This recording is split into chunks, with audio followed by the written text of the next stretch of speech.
Hi mayam. Masigi blog se Bangalore to Chennai chalubigi blog ne. Matam budi khara budi kuire hafta ama mukti pharam mani. Ado aina masi mayam ju khangba pharam bazu yai khallaga video ina semaga hapakpane. Koi pung 3 minute tranga daidigi hawe yumdigi. Aduga next day gi 6:10 ayuk ki 6:10 adai mo Bangalore do mo yorokpane train da satke tawramane train do mo seat phangi phangde abdi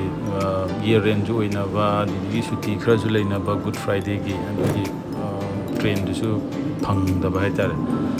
adu dadi koina as adu di smain to je gari de dum thor sakra je na pula koi mangamu adum angang ani aduga koi adam haigada agum tawra koi dum thawra dum chatpan adum khangju khangogi de yoba nungsu nungai lambi thongju yam phajana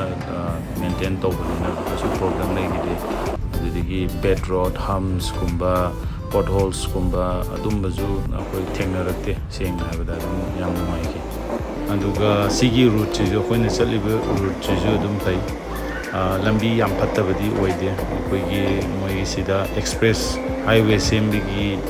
lambi mayam semdok senjin di khara tawramme diversion khaga lokthok losin adum ba khara di tawe but overall oina de dum phayen khale habidi maigi route ju ko khara ju tenjal le akoina hosur on ri chatlagadi around kya hoina around 40-50 km extra hoigira koi di whitefield on de leibani do sidigi di koi du ju lambi ju tenjal le adum whitefield da ek thokalaga dum kano ju tare Hoskote lambi do le re okay toll tax di dum thogi ba dum khangode thauna Bangalore digi 2500 ki hale aduga sida Chennai gi de jo mo sida 2500 ma han bane sisina horen Bangalore da han biju dum kono da sisina toilet tongning ba yawreju petrol pump gumna da dum tawba yagani masa nam da petrol pump da yenga adumak ne akoina tawriji hojik chatliba mafam jina koigi father gi friend thaini gi haigata koi Manipur da dum lerakpa business to lerakpa moigi mayumda chatluje ana khoi chatpane ba kuiraba mine ada moiji dum Manipuri ji dum khange hojik di khangam da be ado understand di tawbangam me dum ado moi mayum no da chatpane hojik Chennai budi yogre ado bu si lambi ji dum nungai phajana dum straight soina dum phajana gari net pa dum nungai dum gari mathong banam khang dana thok thobuju koi thengna te dum mawang tana dum thongne dum yayen khale ai no te sagi singju phajana arrange to biramme nga ataw bane yena taw bane irum thong bane nga athong bane hawai ne adi salad khara ju yaure akoi mayam phajana sembiramme phajana dum lokhat ki akoi ju khangode phajana sagi sisina koi Marina beach se chatpigine madi pothara gani ko chaliji sida lambi di khadi chille sigi nimite habdi Saturday nimit oibane ba atami je aloi bine sida chinari je ado chinna koi adum thawre ngai bro khotpra tawraga wari khara sanara kholo adum chatpane temperature di yamna sai haigata yamma maktinate atei thaga hairogadi koin chapaje March loi begine April okpa sum gandadi yam kanna he kaina saba maktinate adugo still okay adjustable oi Bangalore digi hairogadi dum Bangalore ju yam kanna sagale ina du hairogadi dum yayen khal do ek gari park torme aduga koi se bis mayada koi tholopane aduga sina koi father gi friend sing atane yung si beach ki environment ne mayam ing bio dum anamana koi gi si beach mayam atonda atal mi je leinare abadi nuksin sa je ing manina nungdangi irei jidi kan manina mi je anamana yam henjin na di amta chatna de koi gi matai waida ngataneba asi angange moi ahambane sea beach ta laise Imphal digi lapane Bangalore da adu amu Bangalore da si chatlaga si chatni haidi porakane angange sina koi father gi moi friends ki masu sing ne moi ga toga lapmina bane moi ju nuai adu da koi angang sing ju dum nuai na dum enjoy tawri yeng mazik tawri sini koi angang sing atan nungdang zu oibanina angang sing je akoina kha cheksin bodi phai aduna akoisu akoina yengjinna kochanna toini yam hena ayongnaga chatlambe yaba ko nate adi mo khangoroi adugi adi sea beach ki khangogda bai sin asoyanga yaudana ne point tawis ade angang mayam dum tawraga koi la saji koche na je sabam amu thi ji angang thingina mahai momo saningi adu saningi akoina mu swaida akoigi sea beach ki akoigi seafood kumba saji khoche na akoina hai ada koi sida dum charani aduga dum si chaba loibaga nga potaraga dum Bangalore da handune ba akoin tawris ada maman ji am kanna kain basu hoide akoigi sida prawn fried rice adigi squid the octopus adum kain lupa within 200 ta ata loin le yam hen bam ta nati aman sing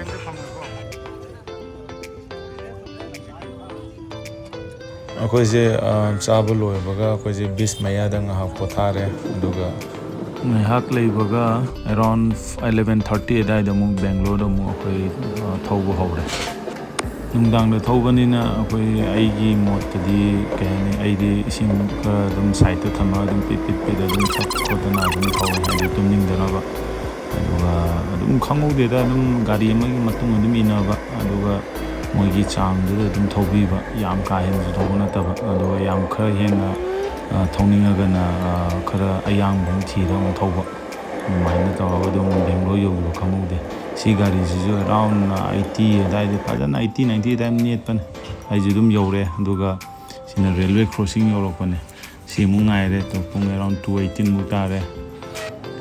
train je chapa ngai ne aduga ji thora ni adu si mafam je yoram na aina khanba da koi halfway di thora ba mal adi yam kana di Bangalore ga Chennai di thora ko da koi tangkhai di challaba in khal andune do yengaji si gari matungda to aina haibada se 178 tangai re adana si tangkai challagum kari gumba tumningba potningba power gadi aigi moti mahak khamaga ne phasa mati amo ju tumtho aidi pungai mo na tumthe adulo amo phasana sang fresh oinaba makoigi kani red bull gumba sugumba energy drink ka thaga sang ji fresh ohelena aduga mo journey jong thobo mo hodune around ai anira ohum logo ti sumaina khama mate tumma ga dum thore dum yam wagi boide dum khangode sizina Hoskote gi Chennai to Bangalore sapada ham Hoskote gi tolte so pe si matungda amaga lakini aduna loiba tolte so Hoskote yum yo dum khangor sida jo break lower gi ni si mati aduga si angai ko gi fresh up tong ne gi khame aduga hajik season ka no ne Hoskote gi na aloi ba tol text to si u bada yum yo dore je dum khame aduna khadi no aire sang je yum yo ga fa jana kegi fresh up toraga kenom saraga ahak tumthoni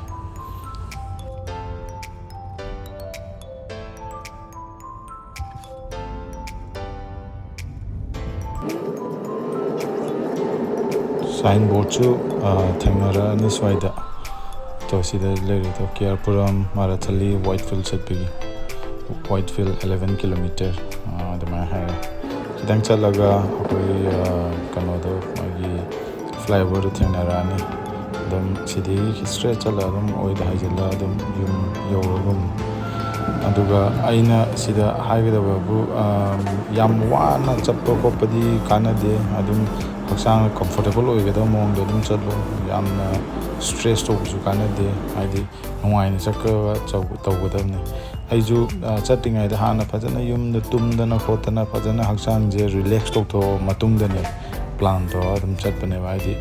ꯌꯥꯝ stress ꯇꯧꯕ ꯀꯥꯟꯅꯔꯣꯏꯕ ꯑꯗꯨꯗꯤ ꯇꯨꯝꯃ ꯈꯣꯠꯂꯒ ꯑꯁꯣꯏ ꯑꯉꯥꯝ ꯌꯥꯎꯒꯅꯦꯕ ꯑꯗꯨ ꯌꯥꯎꯗꯅꯕꯅꯦ ꯑꯩꯈꯣꯏꯅ ꯑꯗꯨꯃꯥꯏꯅ ꯇꯧꯔ ꯁꯤꯟꯕꯅꯦ ꯍꯧꯖꯤꯛ ꯌꯧꯔꯦ ꯌꯨꯝ ꯌꯧꯔꯒꯅꯤ ꯁꯣꯝ ꯅꯥꯀꯟꯗ ꯑꯣꯏꯗ ꯍꯥꯏꯖꯤꯜꯂꯅꯤ ꯑꯗꯨꯒ ꯎꯗꯤꯔꯣꯝ ꯇꯥꯔꯒ ꯑꯗꯨꯝ ꯌꯨꯝ ꯌꯧꯔꯅꯤ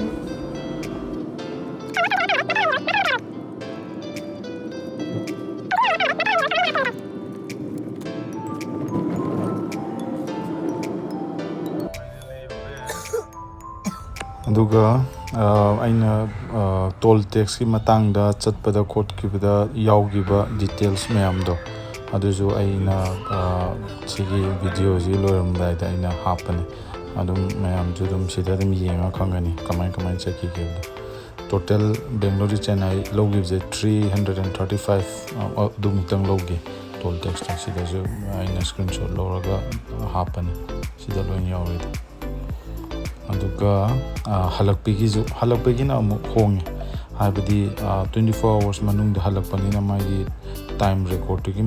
ꯍꯥꯏꯕꯗꯤ ꯑꯩꯈꯣꯏꯅ ꯇ꯭ꯔꯥꯟꯖꯦꯛꯁꯟ ꯇꯧꯈꯤꯕ ꯃꯇꯝꯗꯣ ꯇꯣꯜ ꯕꯨꯠꯇ ꯑꯗꯨꯒꯤ ꯃꯇꯨꯡ ꯏꯟꯅ ꯍꯣꯠꯄꯅꯦꯕ ꯑꯗꯨꯅ ꯐꯣꯔ ꯑꯦꯛꯖꯥꯝꯄꯜ ꯍꯣꯁꯀꯣꯇꯦꯗ ꯕꯦꯡꯒ꯭ꯂꯣꯔꯗꯤ ꯆꯠꯈꯤꯕ ꯃꯇꯝꯗ 25 ꯔꯨꯄꯤꯁ ꯀꯛꯄꯗꯣ ꯑꯩꯈꯣꯏꯅ ꯍꯜꯂꯛꯄ ꯃꯇꯝꯗꯗꯤ ꯂꯨꯄꯥ 10 ꯑꯣꯏꯅ ꯀꯛꯑꯅꯦꯕ ꯍꯥꯏꯗꯤ 2 ꯋꯦ ꯑꯣꯏꯅ ꯄꯥꯕꯒꯤꯅꯦꯕ ꯑꯗꯨꯅ 2 ꯋꯦ ꯑꯣꯏꯅ ꯄꯥꯔꯕꯅꯤꯅ ꯃꯥꯒꯤ ꯃꯃꯜꯗꯨꯁꯨ ꯁꯨꯝ ꯍꯣꯡꯉꯛꯄꯒꯤ ꯋꯥꯅꯤꯗ. Thank you for watching. Do like and subscribe.